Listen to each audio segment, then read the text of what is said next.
हाँ जी बच्चों, क्या हाल चाल, कैसे हो जी? सब बढ़िया। चलो जी, बढ़िया ही होना चाहिए। मैं भी बहुत अच्छा हूँ बेटा। मैं आज आपके सामने आया हूँ। आईसीआई ने अपना second mock test paper release कर दिया है, बिजनेस मैथमेटिक्स, लॉजिकल रीजनिंग और बिजनेस स्टैटिस्टिक्स के लिए। और आज मैं आपके सामने उसके सॉल्यूशन के साथ आया हूँ। जो मार्च में पहला मॉक टेस्ट आया था उसका सॉल्यूशन मैं ऑलरेडी अपलोड कर चुका हूँ। उसके अलावा एक अक्टूबर वाला भी मैं अपलोड कर चुका हूँ। तो आज जो अप्रैल में आया है मैं उसके सॉल्यूशन के साथ आया हूँ। अब इससे पहले कि बेटा मैं स्टार्ट करूँ, मेरी आप सबसे रिक्वेस्ट है कि अगर आप मेरे चैनल पे न्यू हैं और आपने सब्सक्राइब नहीं किया है तो चैनल को सब्सक्राइब जरूर कीजिए, ताकि आपको इन फ्यूचर जब भी मैं कभी लाइव हूँ या फिर मैं कोई न्यू वीडियो अपलोड करूं तो आपके पास उसकी नोटिफिकेशन आ जाए। साथ में बेटा टेस्ट पेपर्स वगैरह के लिए और किसी और न्यू अपडेट के लिए आप मेरे टेलीग्राम चैनल कुलदीप आर्य मैथ्स गुरु को भी फॉलो कीजिए। तो चलिए जी, करते हैं स्टार्ट। देखिए जी, पहला क्वेश्चन है बेटा, आपको कहा था ratio of the number of boys and girls in A school is 2:5। तो देखो बेटा, मैंने मान लिया कि लेट बॉयज जो है 2x है, गर्ल्स जो है 5x है। अब बेटा इनका सम कर दूंगा तो 280 हो गया, तो यहाँ से x आ गया 40। अब देखो आपको बोला है गर्ल्स कितनी है, तो गर्ल्स है 5x, यानी कि 5 इंटू 40। अब 5x 5 इंटू 40 का मतलब 200। तो चलो जी, ए पार्ट आपका आंसर है। चलो बच्चों यहाँ से आगे चलते हैं और हम देखते हैं सेकंड क्वेश्चन। देखो आपको कह रहे हैं कि थर्ड प्रोपोर्शनल बताइए बिटवीन 5 एंड 25। तो देखो बेटा, थर्ड प्रोपोर्शनल का जो फॉर्मूला होता है वो होता है बाद वाले के नंबर के स्क्वायर को पहले से डिवाइड करते हैं। तो 25 का square by 9 that is 625 by 9। अब देखो बेटा 625 बाई 9 यहाँ पे कहीं पे भी नहीं है, ठीक है। तो ये आईसीआई ने थोड़ा आंसर गलत दिया है, तो इसका हम देखो, उन्होंने जो आंसर दिया है उन्होंने आंसर ए दिया है, तो वो गलत है। तो मैं यहाँ पे डी कर रहा हूँ, ठीक है। वो आंसर ए दे रहे हैं, लेकिन ये आईसीआई की थोड़ी मिसप्रिंटिंग है, यहाँ पे ए आंसर नहीं होगा। आप देख पा रहे हो कि आंसर डी होगा, ठीक है बेटा। नन ऑफ दीज 625 बाई 9 क्या होता है बेटा, थर्ड प्रोपोर्शनल में हम बाद वाले के स्क्वायर को पहले से डिवाइड कर देते हैं। तो 625 को 9 से डिवाइड किया तो 625 बाई 9 आ गया, ठीक है। अच्छा, अब देखते हैं बेटा थर्ड क्वेश्चन देखते हैं। देखो आपको थर्ड क्वेश्चन में कह रहे हैं √3/9 की पावर 5/2। अच्छा चलो, तो देखो मैं क्या कर रहा हूँ बेटा, मैं इनको पहले 3 का बेस बना लेता हूँ सब में। देखो यहाँ पे मैंने लिख लिया 3 की पावर 1/2, यहाँ पे लिख लिया 3 का स्क्वायर, और बच्चों ये 5/2 है, और यहाँ पे 9 को लिख लिया 3 का स्क्वायर, और नीचे 3√3 है। तो 3√3 है तो 3 इंटू 3 की पावर 1/2, 3 इंटू 3 की पावर 1/2, और इसकी पावर 7/2, और यहाँ पे मैंने इसको कर दिया 3 का स्क्वायर, 3 का स्क्वायर। अब आप देखो यार यहाँ पे क्या हो जाएगा, ये बेस से मैं तो पावर ऊपर जाके माइनस होगी। देखो 1/2 में से 2 को माइनस करूँगा, मैं यहाँ करके दिखा देता हूँ, ये माइनस का 3/2 आएगा। तो मैंने इसको लिख दिया 3 की पावर -3/2, और पावर की पावर मल्टीप्लाई होती है तो इसको गुणा कर दिया। यहाँ पे करूँगा, देखो ये 2 है और ये 1 और 1/2, 2 - 3/2 हो जाएगा। तो 2 - 3/2, क्योंकि 1 + 1/2। अब 2 - 3/2 का मतलब 4 - 3 यानी कि 1/2। तो बेटा यहाँ पे एक तरह से आपका 3 की पावर 1/2 और इसकी पावर 7/2 और इंटू में 3 का स्क्वायर। अब देखो ये कितना हो रहा है, 3 की पावर -15/4 प्लस 7/4 प्लस 2। अब बेटा यहाँ पे मैंने क्या किया, 4 एलसीएम ले लिया, तो ये हो गया देखो -15 प्लस 7 और प्लस 8 यार, यानी कि 3 की पावर 0 बच जाएगा, और किसी की भी पावर 0 1 होती है।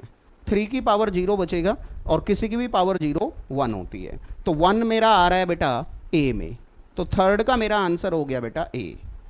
चलो जी, अब देखो बेटा हम बात करते हैं फोर्थ क्वेश्चन की। देखो जी, फोर्थ क्वेश्चन में हमें जो, देखो बेटा पहली बात तो एक रूल है कि log b at base a को आप log b by log a लिख सकते हो। तो वही हम करेंगे, जैसे यहाँ पे log 8 बाई log 3 लिख देंगे, यहाँ पे मैंने लिख दिया log 8 बाई log 3, फिर नीचे ये log 9/16 है, तो इसको मैंने लिख दिया log 16 बाई log 9, और फिर आपके पास log 10 by log 4, log 10 by log 4। ठीक है, अब यहाँ के आगे मैं क्या कर रहा हूँ देखो बेटा, इसको मैं लिखूंगा log 2 का क्यूब। चलो इसको मैंने लिखा log 2 का क्यूब डिवाइडेड बाई log 3। अच्छा, यहाँ पे ये log 9 ऊपर चला जाएगा, उसको मैंने log 3 का स्क्वायर लिख दिया। ये log 4 भी ऊपर चला जाएगा, log 2 का स्क्वायर लिख दिया। और यहाँ मैंने 16 को लिख दिया log 2 की पावर 4, और log 10 को ऐसे ही रख लिया।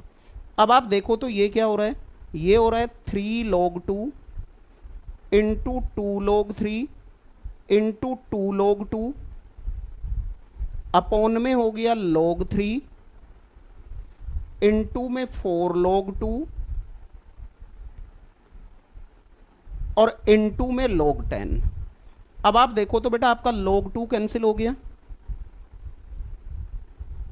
आपका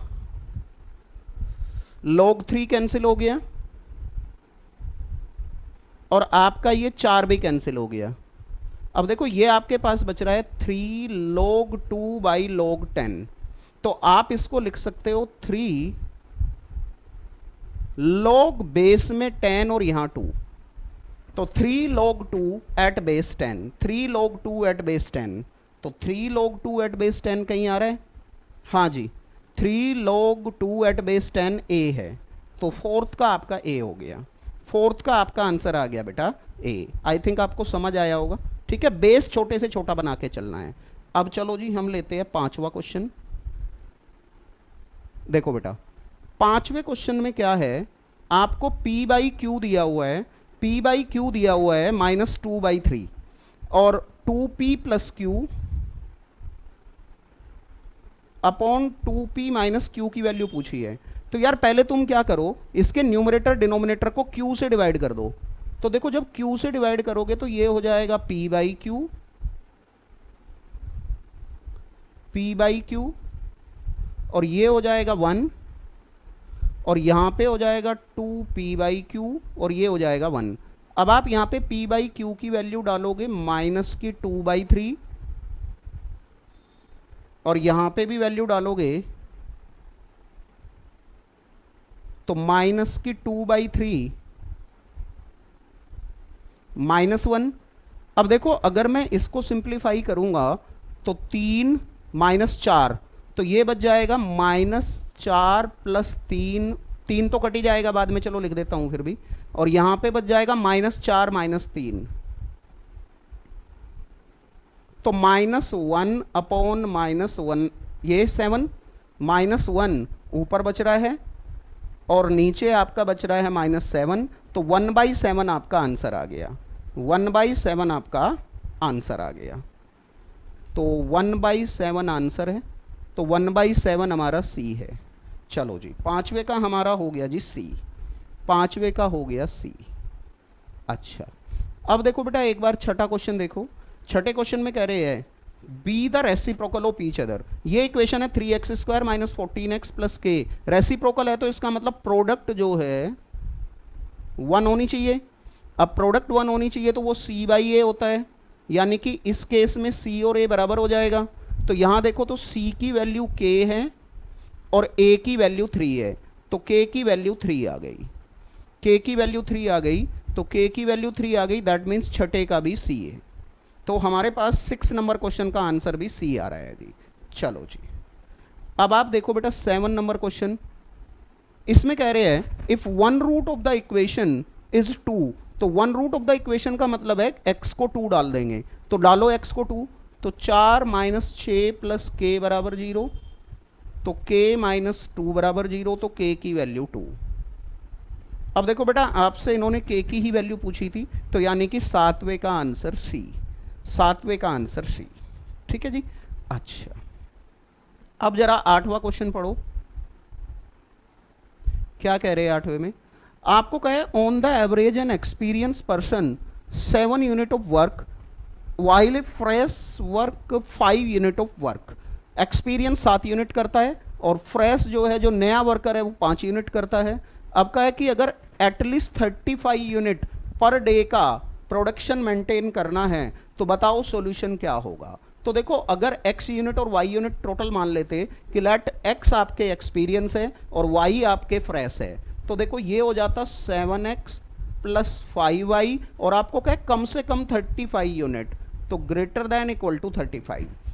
तो 7x plus 5y greater than equal to 35 आ रहा है डी में। तो इसका मतलब जी 8 क्वेश्चन का आंसर हमारा डी है, 8 का हमारा आंसर डी है।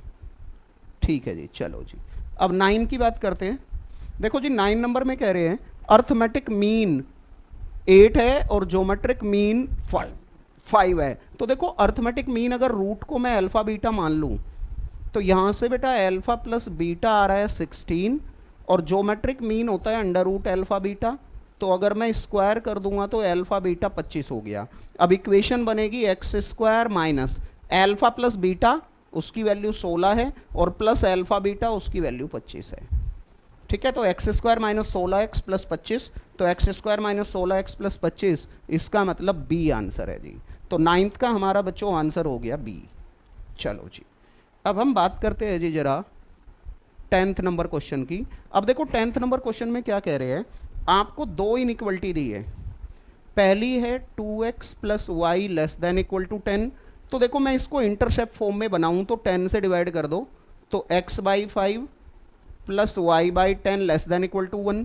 और अगर मैं दोनों को 0 0 डालूं, अगर मैं दोनों को 0 0 डालूं तो 0 लेस देन इक्वल टू 1 यहाँ पे करूंगा तो 0 लेस देन इक्वल टू 1 यानी कि ये तो ट्रू है। अच्छा अब जरा दूसरे को भी कर लेते हैं, x plus Y less than equal to 5, इसको भी 5 से किया तो यार ये भी 0 लेस देन इक्वल टू 1 है, तो ये भी ट्रू है, ये भी ट्रू है।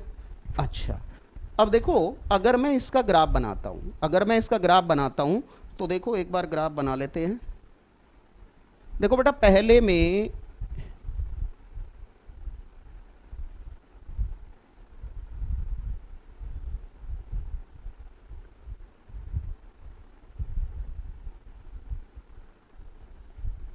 पहले पे क्या था, दोनों पे x पे 5 है y पे 10 है, तो x पे 5 है y पे 10 है और ये आपकी इक्वेशन हो गई 2x प्लस वाई बराबर 10 और ये ट्रू था तो इसका मतलब ओरिजिन को कंटेन करेगा। अच्छा अब दूसरे में दोनों पे 5 5 है, दूसरे में दोनों पे 5 5 है। अच्छा दोनों पे 5 5 है तो देखो ये हो जाएगा, ये लाइन हो गई दूसरी x plus Y equal to 5, ये भी ट्रू है। अच्छा चलो अब इन्होंने मेरे से वैसे कॉमन रीजन पूछा नहीं, इन्होंने मेरे से पूछा है कि क्या ये ओरिजिन को इंक्लूड करेगा। हाँ तो दोनों में ओरिजिन तो सेटिस्फाई हो रहा है क्योंकि 0 0 यहाँ भी ट्रू आ रहा है, यहाँ भी ट्रू आ रहा है, तो पहला तो इंक्लूड करेगा ही। अब ये कह रहे हैं कि 4 3 इंक्लूड करेगा क्या। अब मैं डाल के देख लेता हूँ, डाल के देख लेता हूँ। तुम ग्राफ ना भी बनाते तो कोई दिक्कत नहीं था, इसमें कोई ग्राफ बनाना जरूरी नहीं है, ओरिजिन तो कर ही रहा है। अब 4 3 अगर मैं यहाँ डालता हूँ यानी कि x को 4 और y को 3, x को 4 और y को 3, तो जैसे ही मैं इसमें x को 4 और y को 3 डाल रहा हूँ तो ये 11 लेस देन इक्वल टू 10 आ रहा है, ये तो फॉल्स है। तो फॉल्स है तो इसका मतलब ये पॉइंट इसमें तो नहीं हो रहा। x plus Y less than equal to 5 में डाल रहा हूँ 4 3, तो 4 3 7 लेस देन इक्वल टू 5, वो भी फॉल्स हो रहा है। तो इसका मतलब सिर्फ ओरिजिन को इंक्लूड करेगा। तो इसने कहा विच वन इज करेक्ट, तो ओनली वन, तो ओनली वन का मतलब ए आंसर है जी। क्वेश्चन नंबर हमारा 10 था तो 10 का हमारा आंसर ए आ गया, 10 का हमारा आंसर ए आ गया। चलो जी अब देखो बेटा 11 की बात करते हैं। क्वेश्चन नंबर 11 में हमें कहा है A transpose into A transpose equal to. Normally वैसे ऐसे क्वेश्चन में आइडेंटिटी मैट्रिक्स आता है, ये ऑर्थोगोनल मैट्रिक्स है, ठीक है, लेकिन फिर भी एक बार करके दिखा देते हैं। देखो मैं ए ट्रांसपोज इंटू ए कर रहा हूँ तो यार देखो 1/√2 तो दोनों में आएगा, तो ये हो जाएगा 1/2 और देखो ए ट्रांसपोज हो जाएगा 1 - 1 और ये हो जाएगा 1 1 और ए आपके पास है 1 - 1 और 1 1। अब देखो जब आप इसको मल्टीप्लाई करोगे,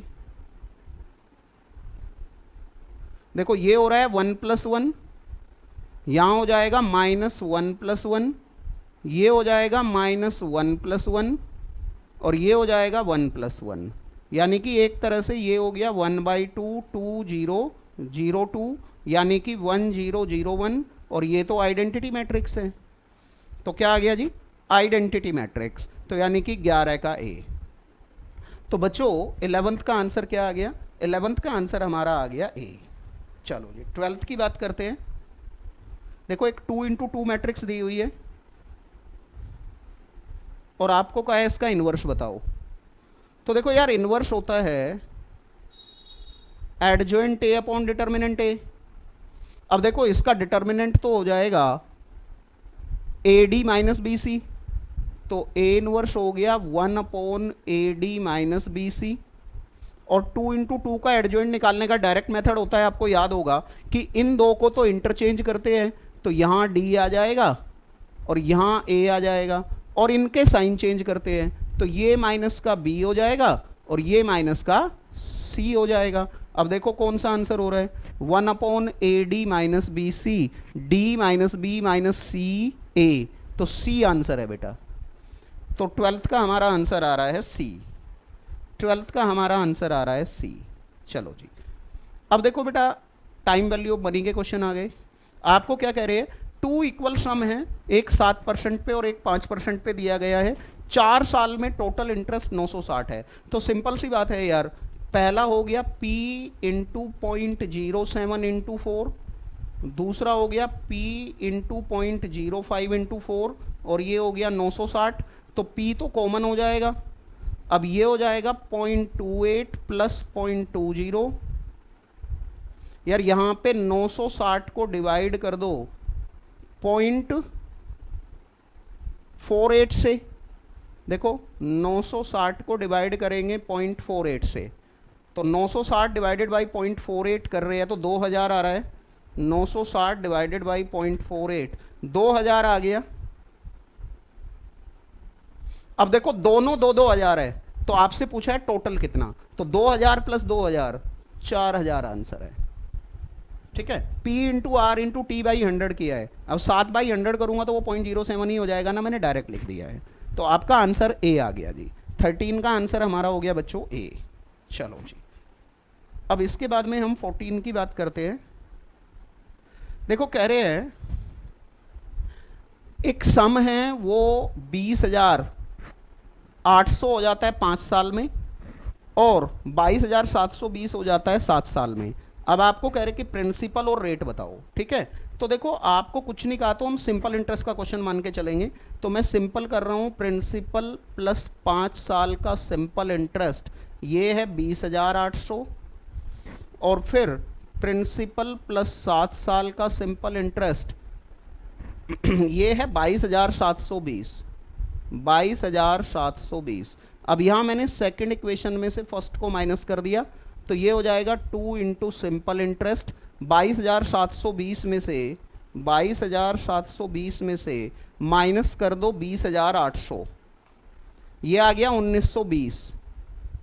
तो एक साल का सिंपल इंटरेस्ट हो जाएगा 1920 डिवाइडेड बाई 2, तो 960 रुपये।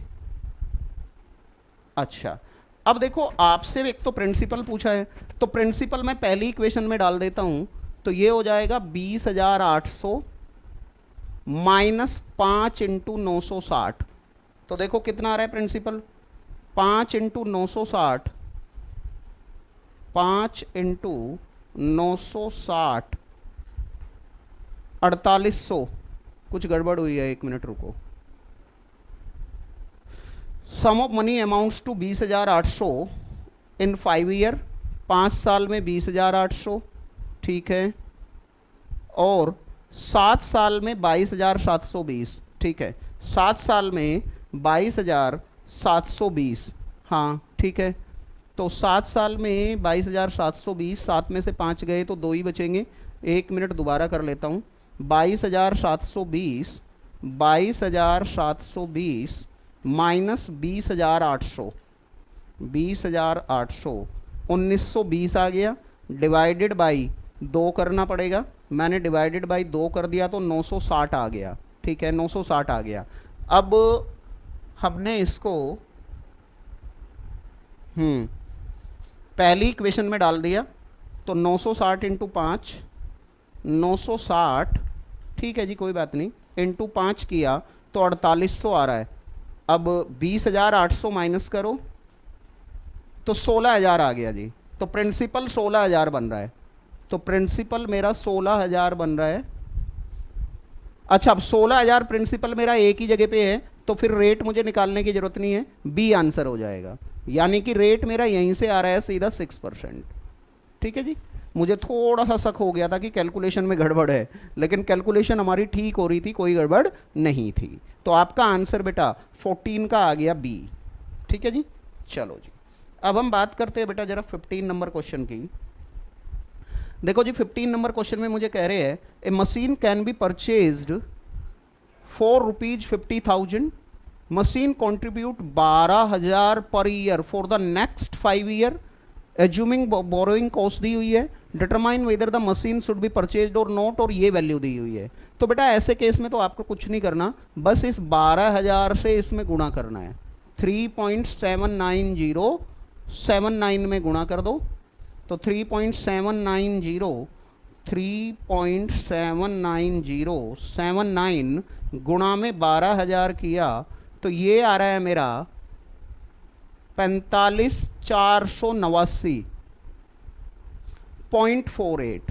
ठीक है, इसका मतलब क्या हुआ कि यार अगर तुम 12,000 5 साल तक देते तो 12,000 इंटू 5 60,000 हो जाता, और ये आज 60,000 की प्रेजेंट वैल्यू है, ये आज 60,000 की प्रेजेंट वैल्यू है। और आज की डेट में मशीन परचेज करने में आपका मशीन परचेज यानी कि 5 साल में मशीन अगर आप परचेज कर लेते हो तो टोटल मशीन से इतनी लेबर की सेविंग होगी। कंट्रीब्यूट का मतलब लेबर की सेविंग ये हो जाएगी। ठीक है, और लेकिन आज की डेट में आपको खर्च 50,000 करना पड़ रहा है, तो यार आपका खर्च ज़्यादा हो रहा है और बचत कम हो रही है, तो इसका मतलब आपको मशीन परचेज नहीं करनी चाहिए। तो machine should not be purchased. तो 15th का हमारा आंसर है B, should not be purchased. चलो जी 15 के बाद बात करते हैं बेटा 16 नंबर क्वेश्चन आ गया हमारा। देखो हमें कह रहे कि annual death and birth rate. देखो यार 1000 पे अगर बर्थ रेट की बात करें तो वो 39.4 है, और डेथ रेट की बात करें तो 19.4 है। यानी कि यार एक तरह से ये पर 1000 है, यानी कि 1000 पे यार बढ़ तो 20 रहे हैं ना, तो यार 100 पे तो 2 ही बढ़ेंगे ना, तो यानी कि रेट मेरा इंक्रीज का जो है 2% हो गया। अब आपको बोला है कितने दिनों में यहाँ की पॉपुलेशन डबल हो जाएगी, अगर वहाँ से ना तो कोई लोग बाहर गए और ना वहाँ से कोई लोग आए, ना तो वहाँ पे कोई आया है बाहर का और ना यहाँ से कोई बाहर गया है, ये मतलब है। अब देखो आपने कुछ नहीं करना, सिंपल सा एक काम करना है यार, a बाई पी मेरा डबल आ रहा है, कैलकुलेटर पे ही कर लेंगे। अब आपने कुछ नहीं करना, सिंपल करना है 2/100 + 1 और इनटू करके इक्वल करते जाना है, और तब तक इक्वल करना है जब तक 2 ना आ जाए, तब तक इक्वल करना है जब तक 2 ना आ जाए। चलो मैं करता हूँ, मेरे साथ तुम भी करना। आप करना 2/100 + 1 इनटू करके 1 2 3 4 5 6 7 8 9 10 12 13 14 15 16 17 18 19 20 21 22 23 24 25 26 27 28 30 31 32 33 34 34 पे आ रहा है, 34 टाइम इक्वल कर रहा हूँ, तो देखो ये 1.99 समथिंग आ रहा है। अच्छा अगर आप 35 टाइम इक्वल कर दोगे तो वो 2.0 समथिंग आ जाएगा, तो वो तो 2 से ज़्यादा हो जाएगा। ठीक है, तो बेटा जितने बार इक्वल करते हैं हमेशा 1 बढ़ाते हैं, तो यानी कि आपका जो आंसर बनेगा वो 34 + 1 35 बनेगा। तो बेटा 35 आपका ए है, तो यानी कि 16 का आंसर ए हो गया। 16 का आंसर क्या है जी? 16 का आंसर हमारा ए हो गया जी। चलो जी अब 16 के बाद हम 17 की बात कर लेते हैं यार। देखो कहा है इफेक्टिव रेट बताना है 6% per annum payable half yearly. तो यार इफेक्टिव रेट निकालना है तो 100, हाफ ईयरली है तो 6/200, 1 × 2 - 1। अब आप कैलकुलेटर पे करोगे तो क्या करना है जी? आपने करना है 6 / 200 + 1 इंटू करके एक बार इक्वल क्यों? क्योंकि पावर 2 है, तो जितनी पावर होती है उससे एक कम डालते हैं, फिर यहाँ के बाद -1 इंटू में 100 इक्वल करता हूँ जी 6/200 +1 इंटू करके इक्वल -1 इंटू में 100, 6 डिवाइडेड बाई 200 +1 इंटू करके इक्वल माइनस में 1 इंटू में 100, ये आ रहा है 6.09, 6.09। तो 6.09 बोले तो डी, तो 17 का हमारा बेटा हो गया डी। 17 का आंसर हमारा क्या हो गया जी? 17 का आंसर डी है जी। चलो जी, अब बात कर लेते हैं जरा 18 नंबर की। 18 नंबर में कह रहे हैं कि कॉस्ट ऑफ मशीनरी जो है 1,25,000 है और उसकी एस्टिमेटेड लाइफ 20 ईयर है and the rate of depreciation 10% per annum है और स्क्रैप वैल्यू बतानी है और ये दिया हुआ है। तो यार सिंपल सा काम है, आपका फॉर्मूला बनेगा 1,25,000 1 माइनस डी की पावर एन, और 1 में से डी 10% है उसकी वैल्यू दी हुई है, तो आपने कुछ नहीं करना जी, ये हो जाएगा 1,25,000 0.9 की पावर 10, इसकी वैल्यू आपको दी है, तो 1,25,000 इंटू 0.121 तो 1,25,000 को गुणा करो इससे, 1,25,000 इंटू 0.1215 किया तो ये आ रहा है 1518,1518,7.5, तो 15,187 ए आंसर हो गया जी। तो 18 का आपका आंसर ए है जी। ठीक है जी। अच्छा जी, अब चलो जी आगे चलते हैं 19 नंबर। 19 नंबर क्वेश्चन में क्या कह रहे हैं, how much amount is required to invest every year so as to accumulate 3 lakh. Accumulate का मतलब है फ्यूचर वैल्यू का क्वेश्चन है। At the end of 10 year if 10% है और इसकी वैल्यू दी हुई है। तो यार देखो फ्यूचर वैल्यू का फॉर्मूला है कैपिटल आर 1 प्लस आई की power N minus 1 upon I. भाई फ्यूचर वैल्यू तो 3 लाख है, 3 लाख है ना, हाँ 3 लाख है। कैपिटल आर मुझे बताना है और देखो ये 1.1 की पावर 10 की वैल्यू दी हुई है, तो आप ये करोगे तो 2.5973 माइनस 1 और अपॉन में मेरा हो जाएगा 0.1। अब देखो कैपिटल आर मेरा क्या बनेगा, इस 3 लाख में 0.1 को गुणा करूंगा तो ये हो जाएगा 30,000 और डिवाइडेड बाई कर दूंगा 1.59, 2 में से माइनस करेंगे ना 73। अब करो डिवाइड, 30,000 को डिवाइड करना है 1.5973 से, ये आ रहा है जी 18,781, 18,781.69, 18,781.69। तो लगभग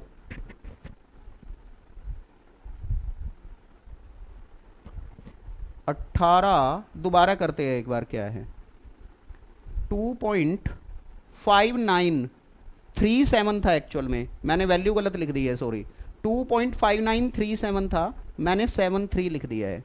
तो यहाँ भी ये 30,000 को हम डिवाइड करेंगे 1.5937 से, मैंने थोड़ा गड़बड़ कर दिया था, तो आप 30,000 को डिवाइड करो 1.5937 से, तो ये आ रहा है 18,824। हाँ तो लगभग ए आंसर हो गया, तो 19 का आपका आंसर हो जाएगा ए। 18,824 के लगभग आ रहा है, लगभग। ठीक है, तो अप्रोक्सीमेट बन जाएगा ए। तो 19 का हमारा आंसर क्या हो गया बेटा, 19 का हमारा आंसर हो गया ए, ये गलत हो गया था बेटा। ठीक है, अच्छा अब बात करते हैं जी 20 की। देखो 20 में मुझे क्या कह रहे हैं, आपको कहे कि आप 5,000 रुपये पे करते हो 10 साल तक एक लोन को पे ऑफ करने के लिए, 14% का रेट है पर एनम, पी ये दिया हुआ है। ठीक है, लोन अमाउंट बतानी है आपको, तो आपको कुछ नहीं करना, सीधा गुणा करना है बस।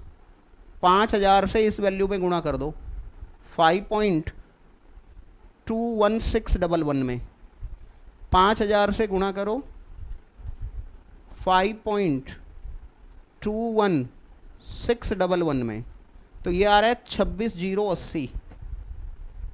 हाँ जी 26,080.55 बी। ये आ रहा है 26,080.55।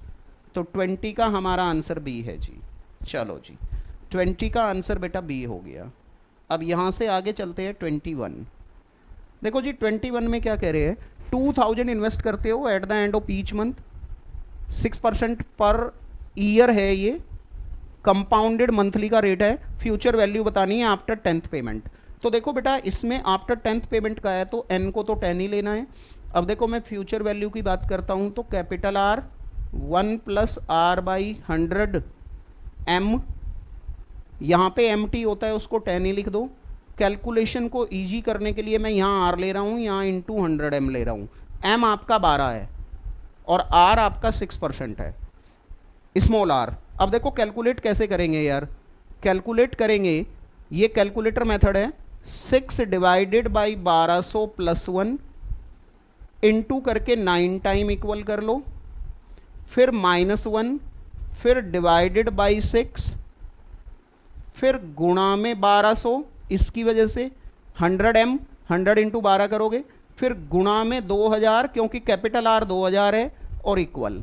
कैलकुलेट करते हैं 6 डिवाइडेड बाई 1200 प्लस 1 इंटू करके 1 2 3 4 5 6 7 8 9 -1 डिवाइडेड बाई 6 गुणा में 1200 गुणा में 2000 इक्वल।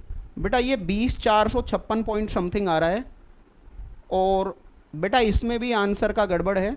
20,456.05 20,456.05 और आपके पास कोई भी आंसर नहीं है, ये कोई भी आंसर नहीं है, ठीक है।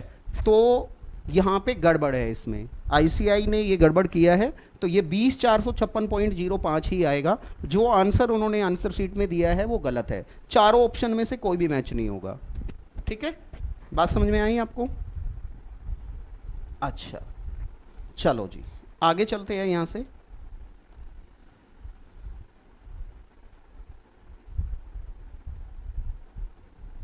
बाईस नंबर क्वेश्चन देखते हैं।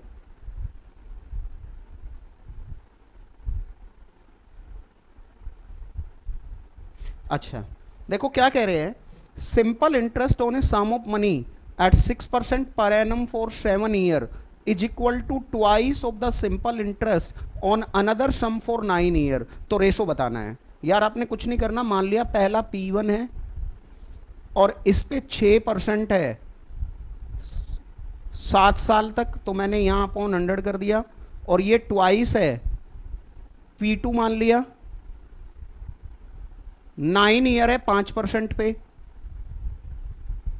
देखो यार ये 100 तो कट ही जाएगा, ये 100 तो कट ही गया, और मैंने इस 2 से इसको भी काट दिया, तो देखो P1 अपॉन P2 कितना हो गया, P1 अपॉन P2 हो गया मेरा, 3 से इसको भी काट सकते हो वैसे, 3 3 जा 9, तो ये हो जाएगा P1 अपॉन P2।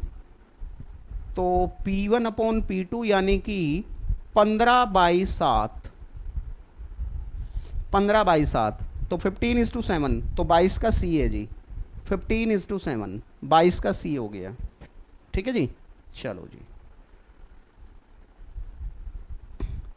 आपको कह रहे हैं in what time will a sum of money double itself at 6.525% per annum simple interest. यार देखो डबल कह रहे हैं तो अमाउंट हो गया 2P, तो बेटा सिंपल इंटरेस्ट हो जाएगा A माइनस P, यानी कि सिंपल इंटरेस्ट P हो गया। अब आप यहां पे फॉर्मूले में डालो, P रेट मेरा 6.25 है, टाइम मुझे पता नहीं है, इक्वल टू P, देखो P से P कट गया, तो बेटा टाइम हो जाएगा 100 अपॉन 6.25 करके देखो यार, 100 अपॉन 6.25, 100 डिवाइडेड बाई 6.25, बेटा 16 आ रहा है, तो आंसर हो गया D, 23 का D, 23 का हमारा आंसर हो गया जी D। अब बात करते हैं जरा 24 की। आपको कह रहे हैं what will be the population after 3 year when present population इतना है and population increases at the rate of 3% in the first year, 4% in the second year and 5% in the third year. आपने कुछ नहीं करना, सिंपल पॉपुलेशन निकलेगी 25,000। पहले साल 3% बढ़ रही है 1.03, अगले साल 4% बढ़ रही है 1.04, अगले साल 5% बढ़ रही है 1.05। बस ये करो जी। तो 25,000 इंटू 1.05 लास्ट में था, 1 minute, 25,000 into 1.03 into 1.04 into 1.05 equal, ये आ रहा है जी 28,119। 28,119 28,119 बोले तो ए, तो 24 का बेटा हमारा आंसर ए हो गया जी। 24 का आंसर आ गया ए। ठीक है जी। चलो जी 25 की बात करते हैं।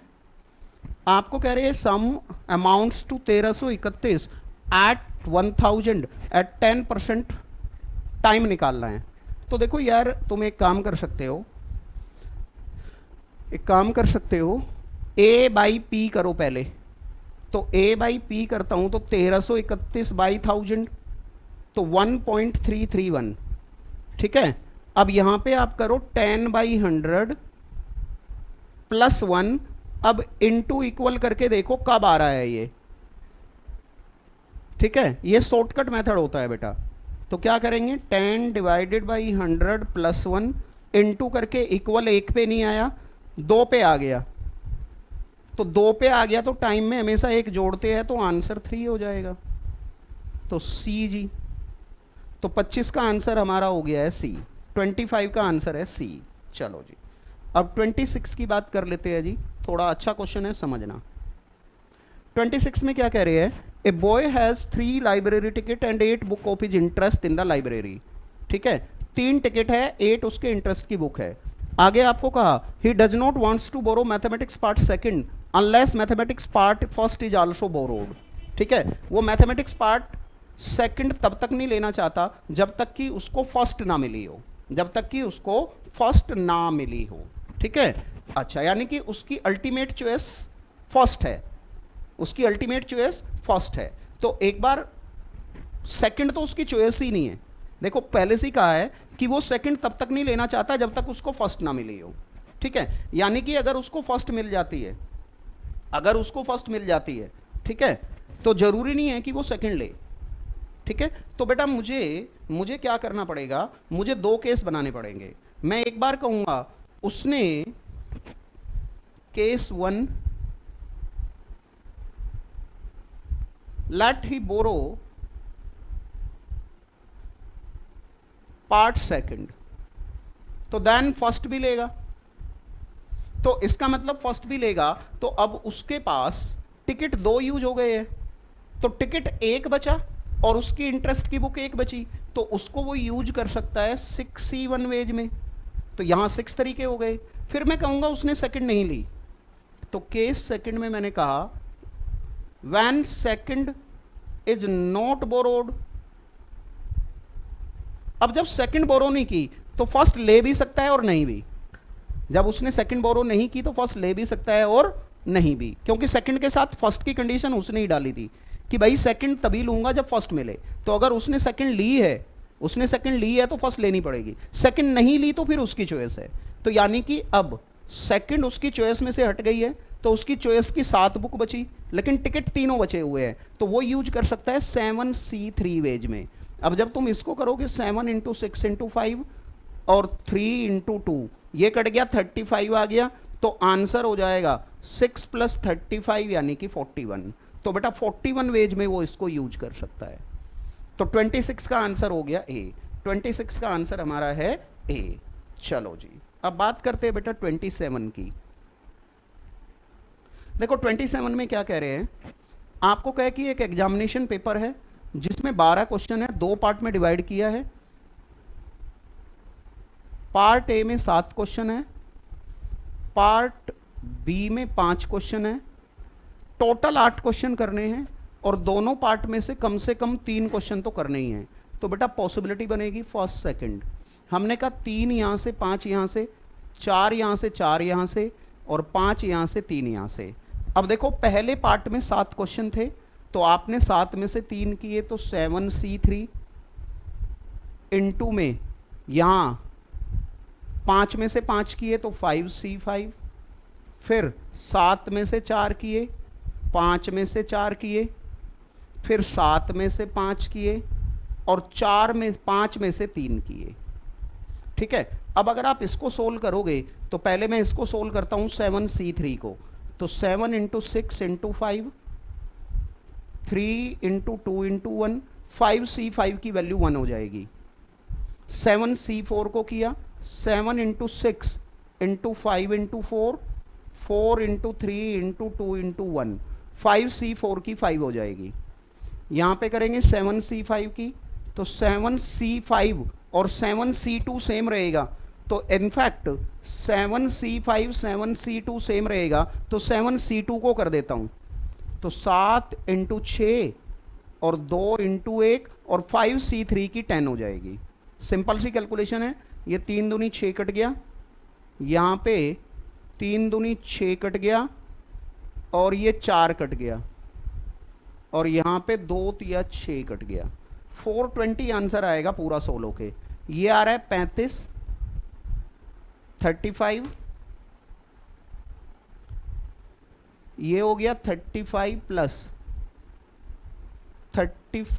प्लस 7 पंजे 35 पंजे 7 5 जा 35, 25 सत्ते 175 आ गया और 7 ते 49, 10 ते 30, 49 इंटू 2 तिया 6, 7C5, 1 मिनट, 5C3, 7C2 की कितनी आई है? 7 इंटू 6, 2 इंटू 1, 2 तिया 6, 21 आई है। हाँ, तो 21 आएगी, तो ये 210 हो जाएगा, 210। चलो मैं थोड़ा सा आगे बढ़ता हूँ, 35, 175 और 210 यहाँ पे लिख देते हैं। 35, 175 और 210, तो 210 प्लस 35 प्लस 75, 210 प्लस 35 प्लस 175, 420 आ रहा है जी। मैंने पहले ही बोला था 420, तो 420 कौन से पार्ट में है? 420 डी में। चलो जी, इसका डी पार्ट हो गया जी हमारा। अच्छा, 27 का हो गया डी। अब हम 28 की बात करते हैं। देखो जी, कह रहे एक सुप्रीम कोर्ट बेंच है, 5 जज है। In how many ways the जज गिव ए मेजोरिटी डिसीजन? 5 जज मेजोरिटी डिसीजन कितने तरीके में दे सकते हैं? बेटा 5 में से 3 पे कम से कम मेजोरिटी बनेगी। 5C3 4, 5C4, 5C5। अब 5C3 की सोल्व करोगे 10 हो जाएगी, 5C4 को सोल्व करोगे 5 हो जाएगी और इसको सोल्व करोगे 1 हो जाएगी, 16 आ जाएगा। तो 16 आंसर है जी, तो 28 का डी। चलो जी, हम बात करते हैं जी जरा 29 की। बेटा 29 में मुझे कह रहे हैं P7 के 67K माइनस 3, देन मेरे से K की वैल्यू पूछ रही है। ठीक है जी, अब देखो बेटा K की वैल्यू, पहला नंबर हमेशा दूसरे से बड़ा होता है, तो 9 डालूंगा तो दूसरा बड़ा हो जाएगा, तो इसका मतलब 9 तो आंसर नहीं है। 8 डालूंगा उस पर भी दूसरा बड़ा हो जाएगा, तो 8 भी नहीं है। अब मैं 5 पे चेक कर लेता हूँ। जैसे ही मैंने यहाँ पे 5 डालूंगा तो ये हो जाएगा 7P5। अब 7P5 की वैल्यू, 7P5 की वैल्यू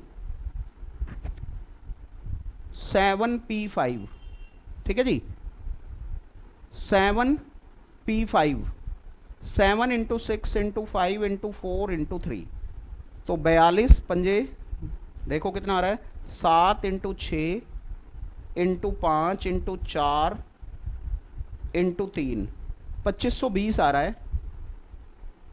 अब जरा इधर भी करके देखना, जब मैं यहाँ पे 5 डालूंगा तो ये 2 हो जाएगा, तो 2 हो जाएगा, तो 7P2,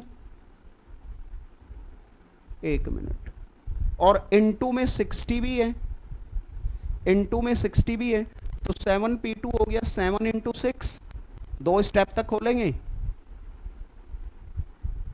और इनटू में 60, तो 360 इंटू 7, 2520 ये आ गया। तो इसका मतलब आपका सी आंसर है। तो 29 का आंसर क्या हो गया जी? 29 का आंसर बेटा मेरा सी हो गया। 29 का आंसर मेरा सी हो गया। ठीक है जी, चलो 30 करते हैं। देखो 30 में कह रहे ए की पावर एक्स, बी की पावर वाई, ए की पावर 1/x, ये सब दिया है। तो मैंने क्या किया, तो यहां से ए हो जाएगा के की पावर एक्स, बी हो जाएगा के की पावर वाई, सी हो जाएगा के की पावर जेड। अब आपको कह रहे हैं ए बी सी जीपी में है, तो ए बी सी जीपी में है तो बी स्क्वायर बराबर ए सी। अब बी स्क्वायर का मतलब के की पावर 2y, ए सी का मतलब के की पावर कितना, x प्लस जेड। तो 2y बराबर x प्लस जेड, ये तो ए पी की कंडीशन है। तो 30 का ए, 30 का आंसर क्या आ गया बच्चों? 30 का आंसर आ गया ए। 30 का आंसर हमारा है ए। ठीक है, 30 का आंसर हो गया जी ए। हाँ जी बिल्कुल। अब बात करते हैं बेटा 31 की। थोड़ा सा ट्रिकी क्वेश्चन है। देखो आपको कह रहे हैं पीएथ टर्म जीपी की एक्स है, तो पीएथ टर्म जीपी की एक्स है तो ए आर की पावर पी माइनस 1 बराबर एक्स, और क्यूएथ टर्म वाई है तो इसका मतलब ए आर की पावर क्यू माइनस 1 बराबर वाई। अब आपको कह रहे हैं एनएथ बताओ। तो ट्रिकी क्यों है, अगर तुम इसको प्रॉपर करना चाहोगे तो ए और आर दोनों की वैल्यू निकालनी पड़ेगी, उसमें टाइम बहुत लगेगा। तो सिंपल मैं क्या कह रहा हूं, पहली इक्वेशन को दूसरी इक्वेशन से डिवाइड कर दो। तो जब तुम डिवाइड करोगे तो ए आर की power P minus 1, A R की power Q minus 1 X by Y. तो देखो ये ए से ए कट जाएगा और ये आ जाएगा आर की power P minus Q equal to X upon Y. तो बेटा यहां से आर हो जाएगा एक्स अपॉन वाई की power 1 upon P minus Q. तो देखो जब आप nth टर्म निकालोगे, मैं ट्रिक क्या बता रहा हूं, क्या लॉजिक बता रहा हूं, nth टर्म निकालोगे तो ए आर की पावर n माइनस 1 आएगा। तो अब देखो आंसर ऐसा बनना चाहिए जिसमें डिवाइड में p माइनस क्यू और ऊपर n माइनस 1 हो। तो देखो ऐसा किसी में है,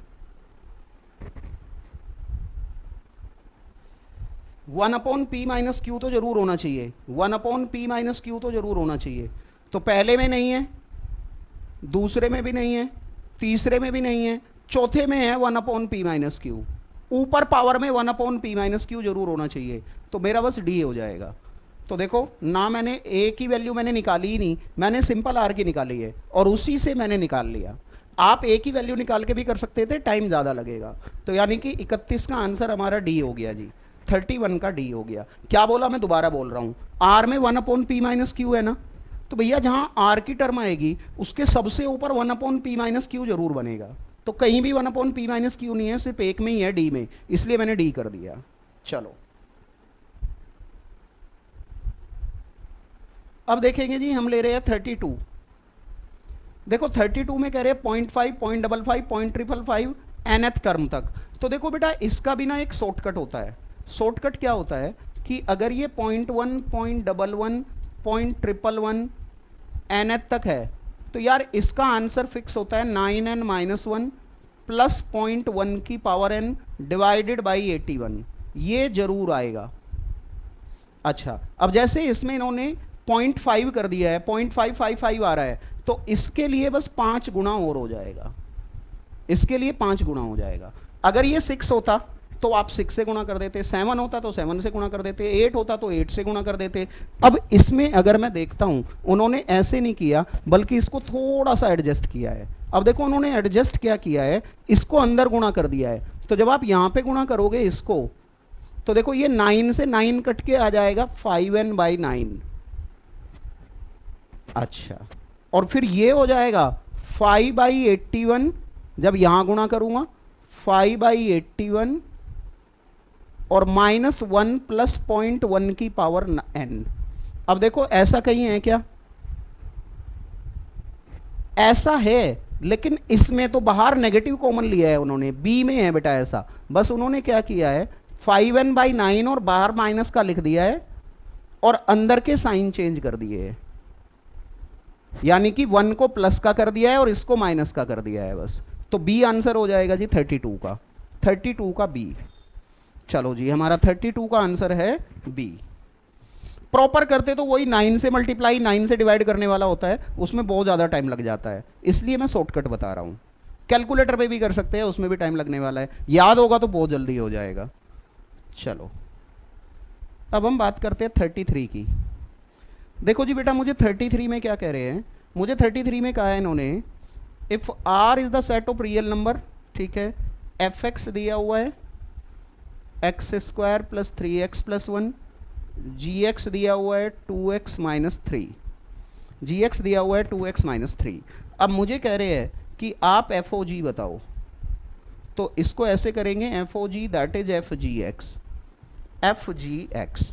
अब एफ जी एक्स का मतलब एफ को ऐसे ही रखेंगे, जी की डेफिनेशन लगा देंगे। अब एफ की डेफिनेशन लगाएंगे, लेकिन उसमें एक्स की जगह पे 2x माइनस 3 लिखेंगे, तो 2x माइनस 3 का whole square plus 3 into 2x minus 3 और प्लस 1। अब जब इसको खोलेंगे तो 4x स्क्वायर प्लस 9 माइनस 2 दूनी 4, तो ये 12x plus 6x minus 9 plus 1। अब ये आ जाएगा 4x square minus 6x plus 10, 4x square, हाँ कहीं गड़बड़ हुई है, कहीं गड़बड़, 9 तो कट जाएगा, 9 कट जाएगा, तो 4x square minus 6x plus 1, तो 4x square minus 6x plus 1, तो 4x square minus 6x plus 1 आ रहा है सी पे, तो सी आंसर बन जाएगा बेटा। तो हमारा 33 का आंसर हो गया जी सी। ठीक है जी। अब देखो जी, हम बात करते हैं 34 की। आपको कह रहे कि एक सर्वे है 300 कंपनीज का, नंबर दिए हुए हैं सबके, एन ये सब कुछ दिया हुआ है। Find the number of companies using none of these media. तो बेटा पहले तुम क्या करोगे यार, क्या क्या है इसमें, पहले तुम तीनों की यूनियन निकाल लोगे। तो क्या क्या था, एन है, आर है और टी है, तो N union R union T. तो यार N N plus N R plus N T minus N, N intersection R minus N, R intersection T minus N, T intersection N, और तीनों का intersection T intersection R intersection N जोड़ देंगे। अब देखो इसको कैलकुलेट कर लेते हैं। एन एन 200 है, दूसरा 100 है, फिर 40 है, फिर 50 कम कर दो, 20 कम कर दो, 25 कम कर दो, और तीनों का इंटरसेक्शन जोड़ दो।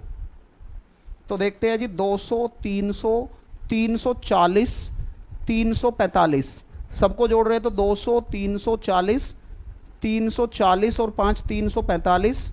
अब 345 में से कितने कम करने हैं, 70, 95 कम कर दो, माइनस 95 कम कर दिए, तो ये आ रहे हैं 250।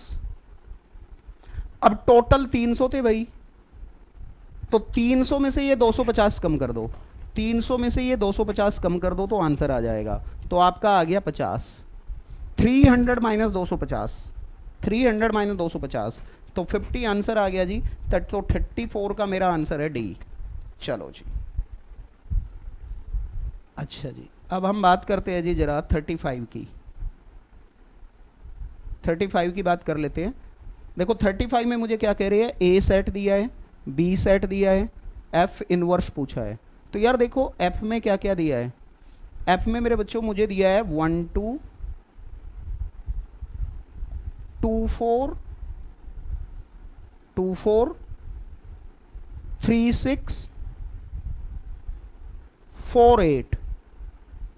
तो एफ इनवर्स कुछ नहीं होगा यार, उलट जाएगा बस, 2 1 4 2 6 3 8 4, 2 1 4 2 6 3 8 4, 2 1 4 2 6 3 8 4। तो देखो कौन सा है ये, 2 1 4 2 6 3 8 4, तो 35 का ए, 35 का ए। 35 का a। चलो जी, अब देखो इसका इंटीग्रेशन है सिंपल, तो x cube by 3 minus x plus के, या c लिख देते हैं, तो x cube by 3 minus x plus के, तो 36 का b। 36 का आंसर मेरा आ गया जी b। चलो जी, 36 का b है। आ जाओ जी 37 पे आ जाओ।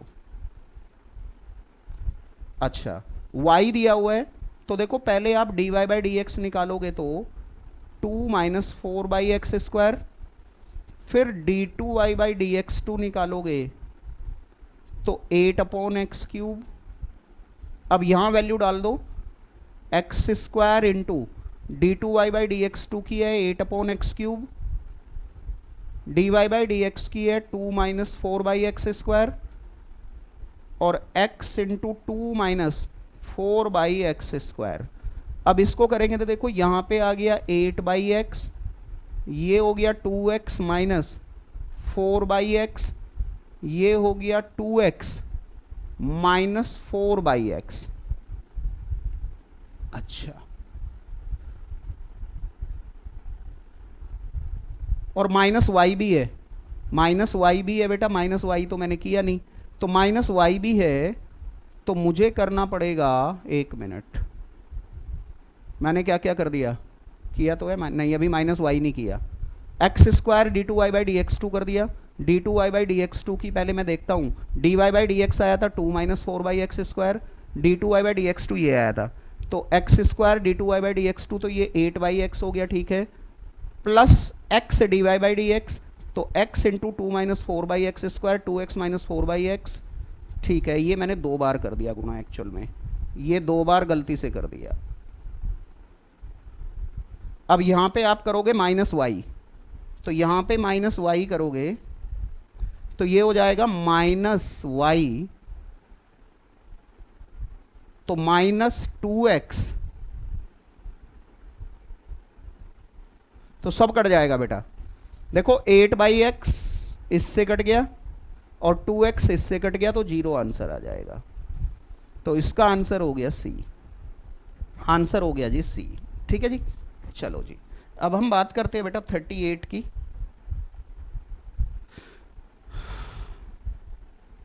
देखो जी 38 नंबर क्वेश्चन क्या है, इंटीग्रेशन बाय पार्ट्स है एक्स स्क्वायर ई की पावर 3x का, यहां कर लेते हैं एक्स स्क्वायर ई की पावर 3x का इंटीग्रेशन बाय पार्ट्स है। अब इसका भी मैं आपको एक शॉर्टकट बता रहा हूं, क्या करना होता है, ध्यान से सुनेंगे। देखो इसको हम फर्स्ट मानेंगे, इसको सेकंड मानेंगे, आपने कुछ नहीं करना, पहले जिसको फर्स्ट माना है एक्स स्क्वायर लिखोगे, उसका डेरिवेटिव करते जाओगे, आगे 0 आ जाएगा, उसको करने की जरूरत नहीं है। यहां पे सेकंड जिसको माना है, पहले इसका इंटीग्रेशन करोगे तो e की पावर 3x बाई 3, फिर दोबारा से इंटीग्रेशन करोगे e की पावर 3x बाई 9, फिर दोबारा से इंटीग्रेशन करोगे e की पावर 3x बाई 27, क्योंकि जो पावर में है वो नंबर नीचे बढ़ता जाता है, और यहाँ पे साइन लगाते हैं प्लस माइनस प्लस, और इनकी गुणा कर देते हैं बस। तो एक्स स्क्वायर ई की power 3x by 3 minus 2x ई की power 3x by 9 plus 2 E की power 3x by 27, X square E की power 3x by 3 minus 2x ई की power 3x by 9 plus 2 E की पावर 3x बाई 27। अब देखो कहीं है क्या ये, हाँ सी में आ रहा है, 38 का सी बन रहा है बेटा ये रहा, तो हमारा आंसर हो गया सी। चलो जी, अब हम बात करते हैं बेटा जरा 39 की। देखो जी 39 में मुझे क्या कह रहे हैं,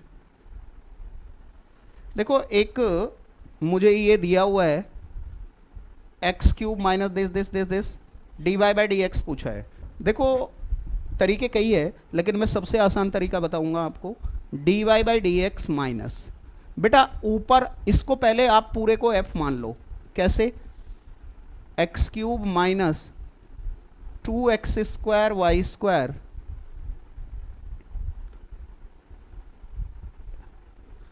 इसको पूरे को यहां पे करना है, ऊपर x के रेस्पेक्ट में y को कांस्टेंट लेके चलना है, और नीचे y के रेस्पेक्ट में x को कांस्टेंट लेके चलना है। तो जब तुम यहां पे करोगे माइनस तो है ही, देखो ये हो जाएगा 3x², फिर x के रेस्पेक्ट में करोगे तो 4x, लेकिन y को कांस्टेंट मानना है तो -4xy²। यहां पे 5x का हो जाएगा 5, y का 0, 5 का 0। ठीक है जी। अब नीचे ऐसे ही y के रेस्पेक्ट में करोगे, तो जब y के रेस्पेक्ट में करोगे इसका 0 हो जाएगा, इसका हो जाएगा 4x²y, इसका 0 हो जाएगा, इसका 1 हो जाएगा। अब आप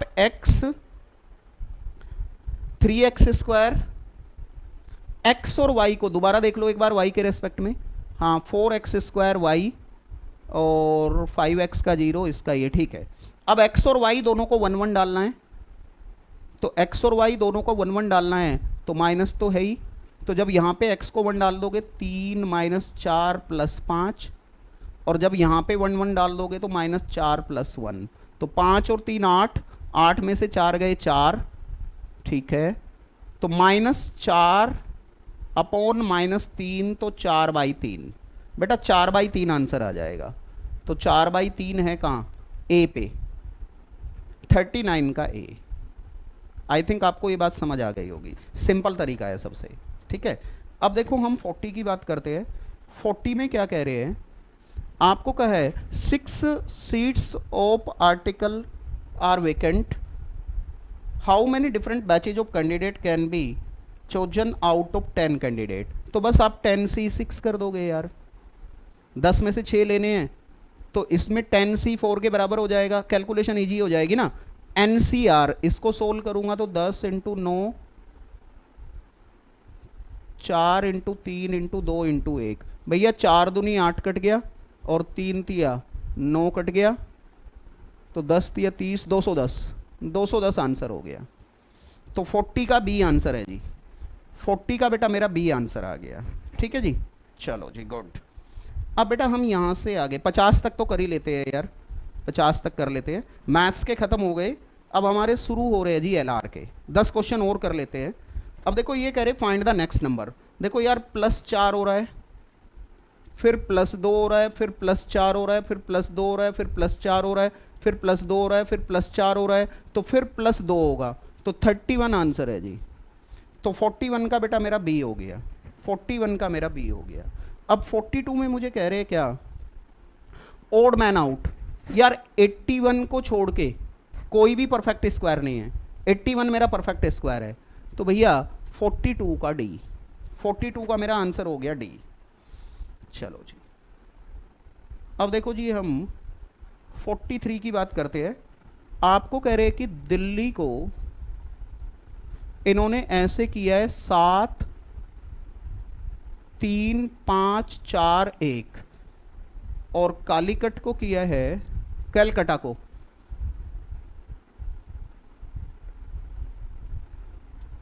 को ये कर रहे हैं 8 2 5 8 9 6 6 2। ठीक है जी। अब ये कह रहे कालीकट को कैसे करोगे, CALICUT। तो भैया पहले तो C के लिए देखो, तो C के लिए 8 है, तो ये 8 हो गया। फिर A के लिए देखो तो 2 है, तो A के लिए 2 हो गया। फिर L के लिए देखो तो 5 है, फिर I के लिए देखो तो 1 है।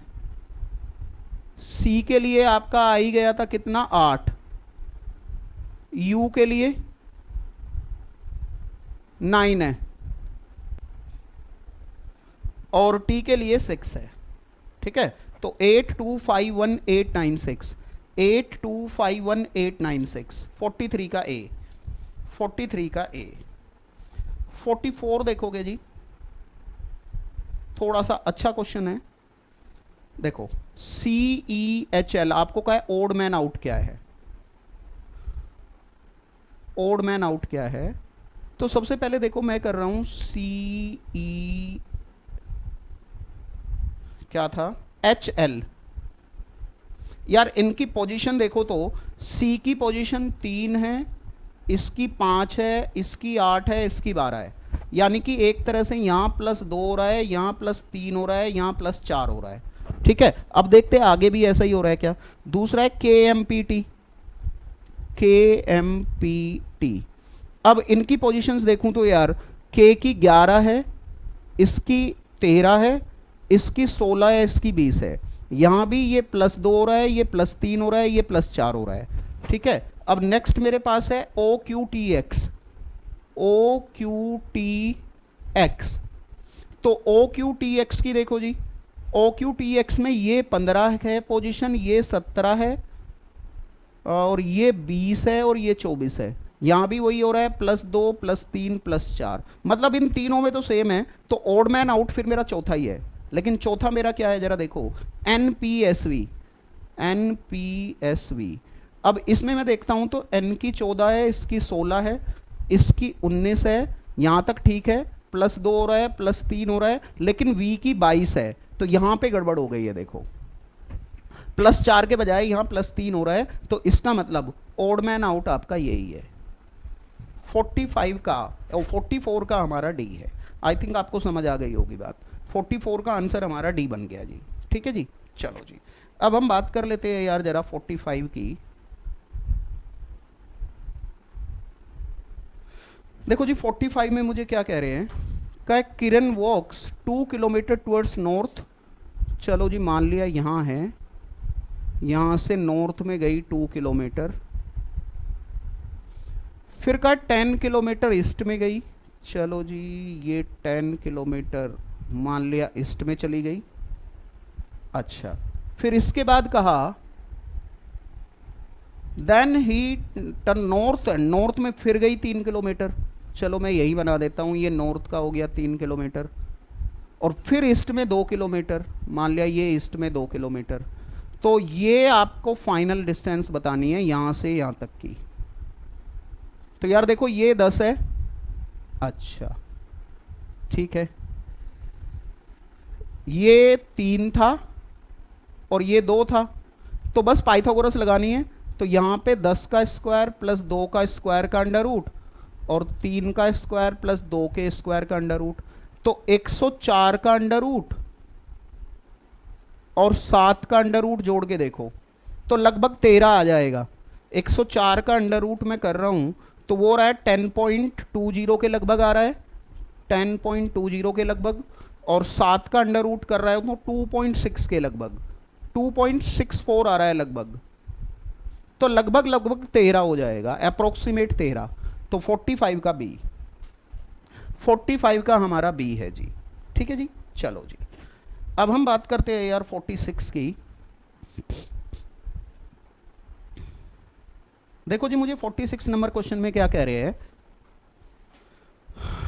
46 नंबर क्वेश्चन में हमें कह रहे हैं कि रामू जो है 75 मीटर टुवर्ड्स नॉर्थ गया। ठीक है जी, चलो जी, रामू 75 मीटर टुवर्ड्स नॉर्थ गया, तो मैंने मान लिया कि लेट यार यहाँ से शुरू किया और ये यहाँ तक आ गया, चलो 75 मीटर है। फिर क्या बोला, देन ही टर्न लेफ्ट और 25 मीटर गया। चलो मान लिया लेफ्ट गया, तो लेफ्ट ये हो जाएगा जी नॉर्थ से, 25 मीटर गया, चलो ठीक है।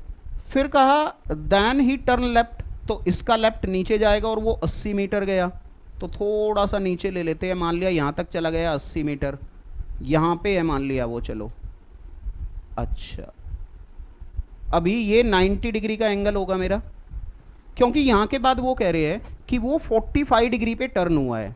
तो बेटा 45 डिग्री पे टर्न होने का मतलब ये इस डायरेक्शन में, ये 45 होगा, और राइट भी बोला है तो इस साइड जाएगा।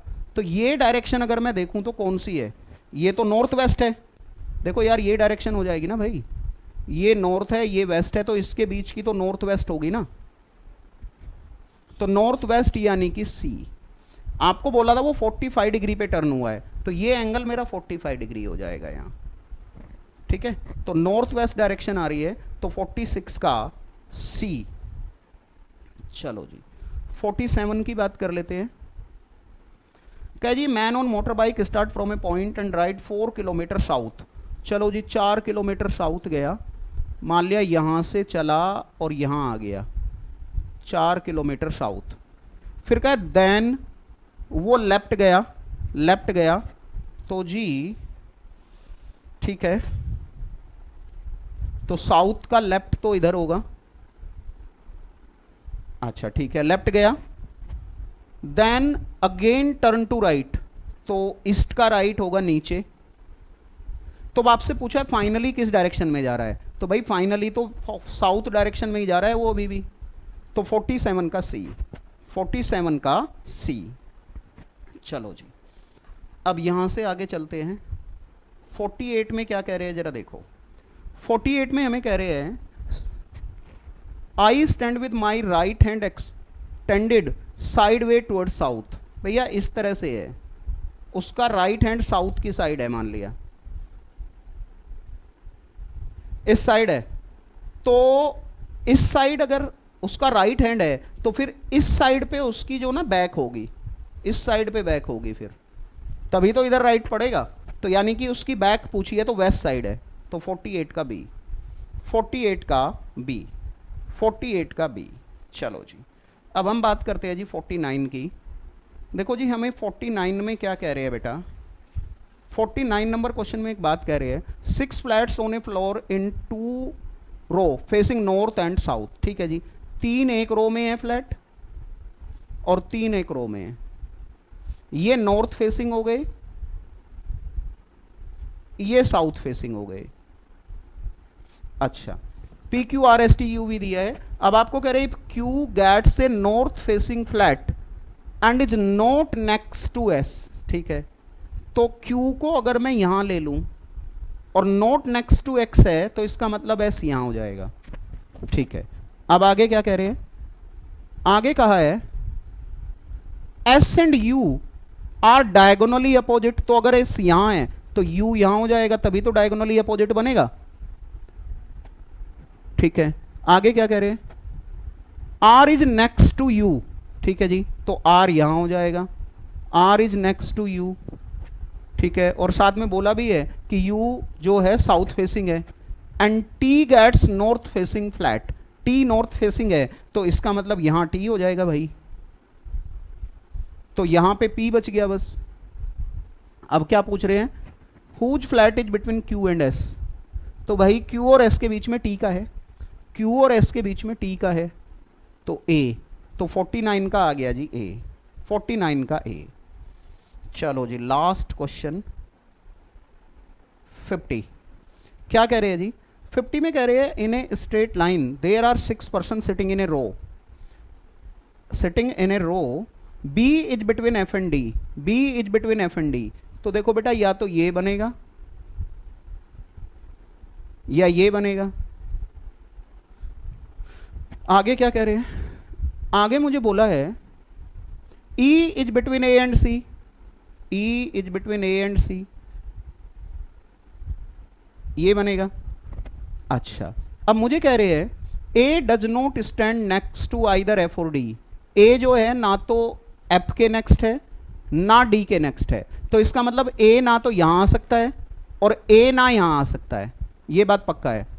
ठीक है, और आगे क्या कहे, C does not stand next to D, तो C not next to D, that means C ना तो यहां आएगा ना यहां आएगा। ठीक है, अब इन बातों को देखते हुए आपका बेटा ये बनना चाहिए AEC FBD, ये बनेगा AEC FBD, उन सब कंडीशन को सेटिस्फाई करने वाला है ये। अब आगे क्या कह रहे हैं, आपको कह रहे हैं F is between which of the following, तो F is between which of the following C और B के बीच में है, तो जी आपका आंसर B है जी। तो 50 का आंसर हमारा B आ गया जी। ठीक है जी, 50 का आंसर, एक मिनट दोबारा देखो क्या पूछा है, कुछ गड़बड़ है शायद। आपको कह रहे हैं F is between which of the following, F is between which of the following, AEC FBD, F is between which of the following, AEC FBD।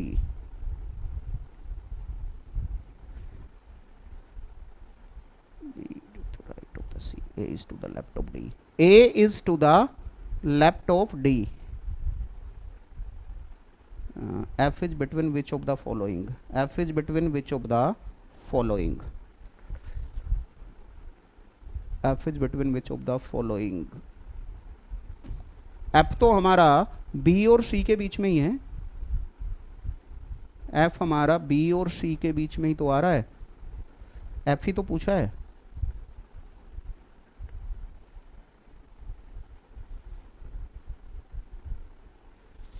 A E C F B D, एक बार दोबारा देख लो यार कि इस बात को satisfy भी कर रहा है क्या। In a straight line there are 6 person sitting in a row, ये तो चलो ठीक है, ये ठीक है। आपको क्या कह रहे हैं, A does not stand next to either F और डी। ए ना तो एफ के नेक्स्ट है ना डी के नेक्स्ट है, ये ठीक हो गया। ए ना तो एफ के नेक्स्ट आ रहा है ना डी के नेक्स्ट आ रहा है, ठीक है। फिर कहा है C does not stand next to D, C जो है नेक्स्ट टू डी नहीं है, ये भी ठीक आ रहा है, ठीक है। F is between which of the following, F is between which of the following, तो ए ई सी एफ बी डी, ए ई सी एफ बी डी, हाँ तो सी और बी के बीच में ही है जी, ठीक है। तो बी आंसर होगा बेटा। इसमें शायद आपको आईसीआई मॉड्यूल में सी दिया हुआ है, ठीक है, मैं कंफर्म नहीं हूं, तो हमारा आंसर बी हो जाएगा बेटा। कौन सा आंसर हो गया, बी। चलो जी, बाकी बेटा आज हमने आपके 50 क्वेश्चंस किए, तो नेक्स्ट पार्ट में हम 50 के आगे लेके आएंगे, ठीक है। आज के लिए इतना ही जी, thank you so much, all the best, bye bye.